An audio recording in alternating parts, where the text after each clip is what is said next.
की झूठे एफआईआर से हमें मारा जाता है। परिस्थितियाँ आज भी वही हैं। अब आप कहेंगे कि आप उद्योग के खिलाफ हैं क्या? तो जी नहीं, उद्योग के खिलाफ कोई नहीं है।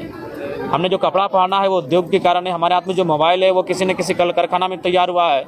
हमारा बस यही एक मांग है कि जो लोग रैयत अपनी ज़मीन देते हैं, जो ज़मीन देकर विस्थापित हो जाते हैं, उनको पीढ़ी दर पीढ़ी नौकरी मिलना चाहिए। इसलिए मिलना चाहिए कि वो ज़मीन उनके पिताजी करते थे, पिताजी से पहले दादाजी करते थे, दादाजी से पहले दादाजी करते थे। तो उस ज़मीन को जब हम उद्योग को दे रहे हैं, उद्योग के घरानों को दे रहे हैं, तो एक नियम ये होना चाहिए कि जब तक वो उद्योग वहाँ खड़ा रहेगा, चाहे वो टाटा रहे, टिस्को रहे, या बीसीसीएल रहे, सीसीएल रहे, या कोई कंपनी रहे, जब तक वहाँ उद्योग का और कंपनी का कार्य होगा, तब तक 3rd और 4th ग्रेड की नौकरी ज़मीन देने वाले रैयत परिवार को मिलना चाहिए।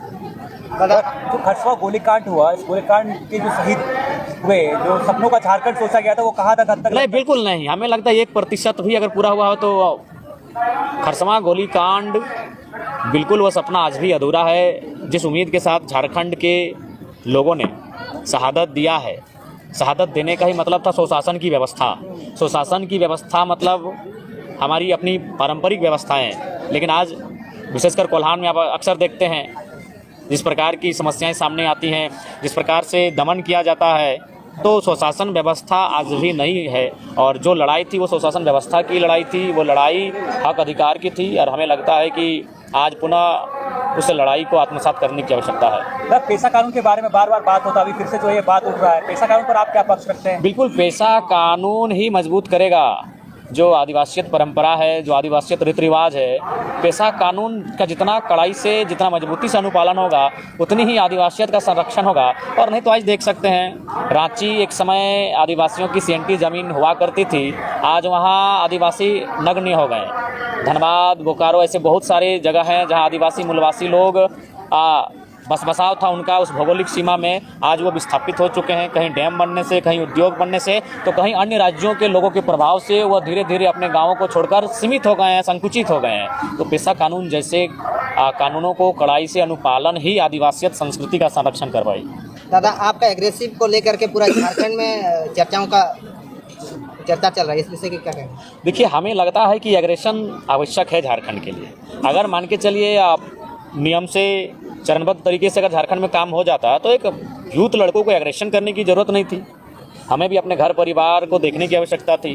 शायद इस बार जो 2024 का चुनाव हुआ, इसमें 81 में, शायद मैं कंफर्म नहीं हूँ, शायद मैं पहला कुंवारा विधायक हूँ, तो शायद हम अपने परिवार के बारे सोचते हैं, हम अपना जीवन संगिनी के बारे सोचते हैं, लेकिन वो सब छोड़ के हम एग्रेशन की बात करते हैं। एक युवा विधायक जो पहली बार विधायक बना है, जिसे गाड़ी की सुविधा मिलेगी, जिसे आवास की सुविधा मिलेगी, जिसे तमाम भत्ता की सुविधा मिलेगी, और उन सुविधाओं को छोड़कर वो कांटों की रास्ते को चुन रहा है। वो रात 2 बजे सबसे टकरा रहा है, वो माफियाओं से चुनौती दे रहा है। तो कारण यही है कि झारखंड का इतना तोहन और दमन हुआ है, झारखंड के लोगों का इतना उत्पीड़न हुआ है कि आज हम लोग एग्रेशन की भाषा में बात करने लगे हैं।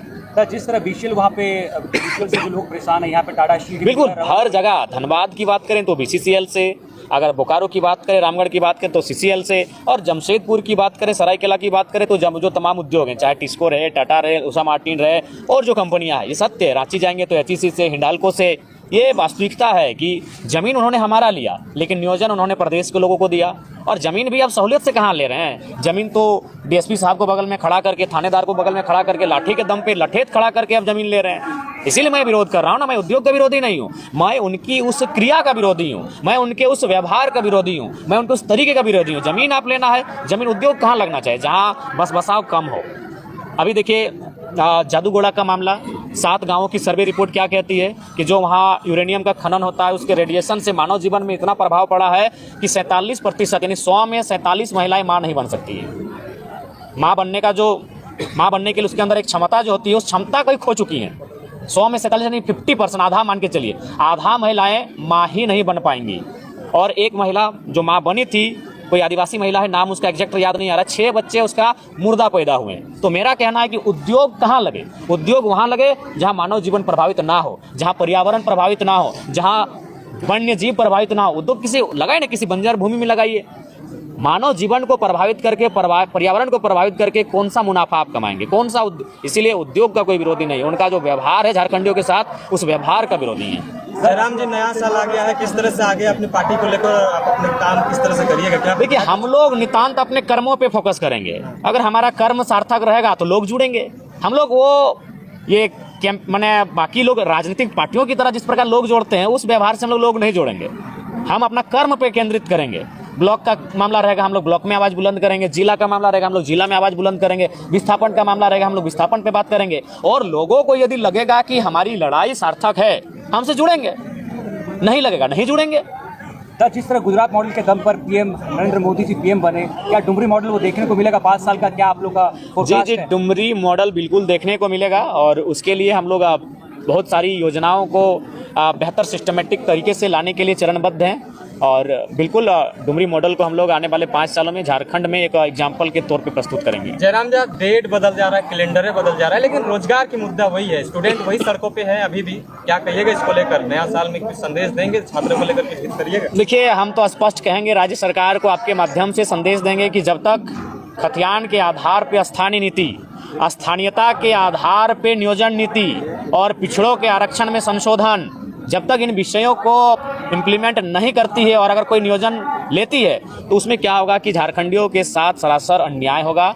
तो इसलिए राज्य सरकार को हम आपके माध्यम से खरसवां की इस पावन धरती से, खरसवां की इस ऐतिहासिक धरती से संदेश देंगे, बिना स्थानीयता के कोई भी नियोजन ना लें। अगर बिना स्थानीयता के आप नियोजन लेंगे तो वहाँ झारखंड के लोग कम और गैर झारखंड के लोग ज़्यादा भरे हुए दिखेंगे। ना पैसे के लोभ से जिस तरह इस बार सत्ता बना, 2100 रुपया गोगो की बात हुई, मैया सम्मान की बात हुई और कहीं ना कहीं ये कन्वर्ट भी हुआ वोटों में, तो ये 5 साल में क्या देखते हैं कि लोग वही 2500 या 3000 में सीमित रह जाएंगे या फिर अपने इच्छाएं को? देखिए, अब्बलर ने एक उदाहरण दिया था एक मुर्गे का, उस मुर्गे के सारे पंखों को नोचकर उसे टकला कर दिया था और फिर मुर्गे को कुछ दूरी पे रख दिया और 2 4 3 4 दाना देने लगा, वो मुर्गा स्वतः उसके चरणों में आके बैठ गया। तो हिटलर ने संसद में फिर कहा कि जनता का इसी तरह हस्र बना के रखना चाहिए, उन्हें पूरे 5 साल मुद्दों से भटका के रखना चाहिए और अंतिम समय कुछ दाने उन्हें चुगाना चाहिए। तो वही हाल होता है, क्योंकि झारखंड की जनता को इतना निचोड़ा गया है कि उन्हें जिंदा रहना ही विकास समझ में आता है। देखिए, मैं पुनः कहूँगा,